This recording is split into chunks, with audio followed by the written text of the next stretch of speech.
کیا کسی فقہی مسئلے پر اجماع کے بعد اختلاف ممکن ہے؟ نہیں۔ جب بھی کسی مسئلے پر امت کے علماء فقہا کا اتفاق ہو جائے تو وہ اب دلیل قطعی بن جاتا ہے، اس کے بعد کسی کے لیے اس سے اختلاف کی قطعاً اجازت نہیں ہوتی۔ وجہ اس کی یہ ہے کہ اللہ تعالیٰ نے اجماع کی حجیت بیان کرتے ہوئے فرمایا وَمَن يَتَّبِعْ غَيْرَ سَبِيلِ الْمُؤْمِنِينَ، جو بھی مومنین کے راستے کے علاوہ کسی راستے کو فالو کرے گا تو ہم اسے گمراہ کر دیں گے اور جہنم میں ڈال دیں گے۔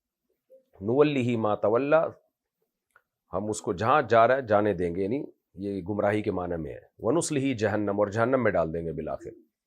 تو اللہ نے اہل ایمان کے راستے کو بتایا، یعنی ظاہر ہے اہل ایمان سے مراد تمام اہل ایمان، تو جو بھی تمام اہل ایمان میں جو اہل حق ہیں، یعنی اہل سنت والجماعت ہیں، ان کی بات ہو رہی ہے۔ جو قرآن و سنت کو حجت مانتے ہیں ان کی بات ہو رہی ہے۔ جو گمراہ فرقے ہیں ان کی بات نہیں ہو رہی ہے۔ ان مومنین سے کامل مومن مراد ہے۔